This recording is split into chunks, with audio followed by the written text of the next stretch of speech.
Kita lanjutkan pada data reduction. Data reduction digunakan untuk mengurangi kuantitas atau representasi data, tapi informasi atau hasil analisisnya tetap.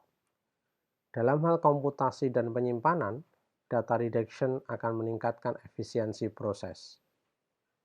Beberapa strategi yang bisa dilakukan adalah dimensionality reduction, yaitu untuk menghilangkan atribut yang tidak penting. Metode yang bisa digunakan adalah wavelet transform, principal component analysis atau PCA, dan berbagai feature selection. Strategi yang kedua adalah dengan numericity reduction, yaitu mengurangi jumlah data dengan metode-metode seperti regresi model, histogram, clustering, dan sampling. Strategi yang ketiga adalah dengan data compression. Contoh metode dalam dimensionality reduction adalah Fourier transform dan wavelet transform. Dua transformasi ini memetakan time series data menjadi frekuensi. Lihat ilustrasi pada gambar. Data asli adalah data sinusoidal. Bila data sinusoidal tersebut tercampur dengan noise, maka data asli menjadi rusak atau tidak terlihat jelas.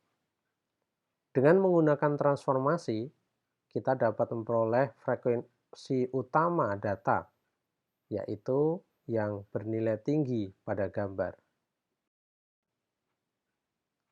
Kita lihat lebih detail apa itu wavelet transform.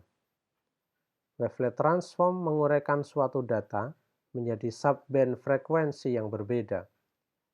Data ditransformasi ke resolusi yang berbeda sehingga memperlihatkan bagian-bagian klaster aslinya, sebagaimana terlihat pada gambar. Transformasi ini biasa digunakan dalam kompresi citra. Metode yang kedua untuk mengurangi dimensi adalah PCA. PCA digunakan untuk melihat variasi terbesar dari data yang diwujudkan dengan nilai-nilai eigenvektor. Jenis kedua dalam data reduction adalah mengurangi volume data yang dilakukan dengan parametric method atau non-parametric method. Parametric method dapat dilakukan dengan linear regression, multiple regression, dan log linear model. Analisis regresi dilakukan dengan memodelkan Y sebagai fungsi X. Dengan cara ini, data X dan Y yang banyak dapat diwakili dengan satu model tersebut.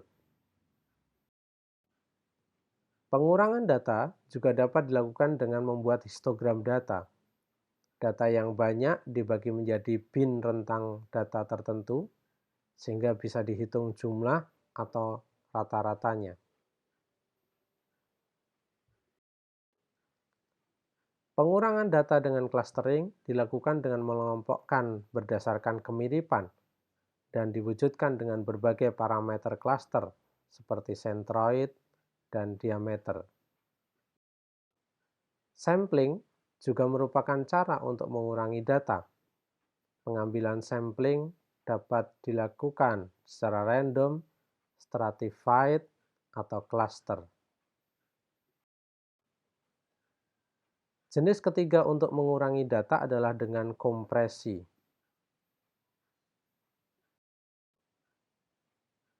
Kita sampai pada bagian terakhir chapter ini, yaitu data transformation dan discretization. Data transformation adalah memetakan data asal ke bentuk lain sehingga lebih mudah untuk memperoleh informasi yang dibutuhkan. Banyak sekali metode transformasi yang bisa digunakan. Salah satunya adalah normalisasi. Normalisasi dapat dilakukan dengan metode minimum maksimum, Z-score, atau dengan decimal scaling. Data discretization adalah salah satu bentuk data transformation yang mengubah data menjadi data discrete.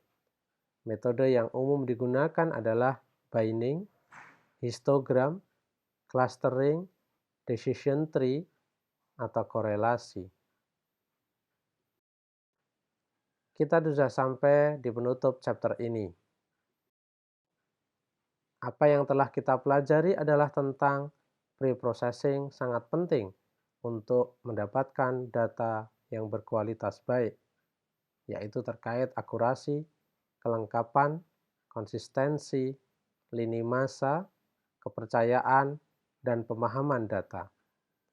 Major task dalam pre-processing adalah data cleaning, menghilangkan data hilang atau noisy atau outliers, data integration, menggabungkan data dari beberapa sumber, data reduction, mengurangi data dalam aspek dimensi, besar data, dan kompresi, serta data transformation dan discretization. Silahkan mencermati dan merujuk lebih detail ke buku Data Mining, Concepts and Techniques yang dikarang oleh Jiawi Han dan kawan-kawan. Chapter 3 tentang data pre-processing. Demikian, Assalamualaikum.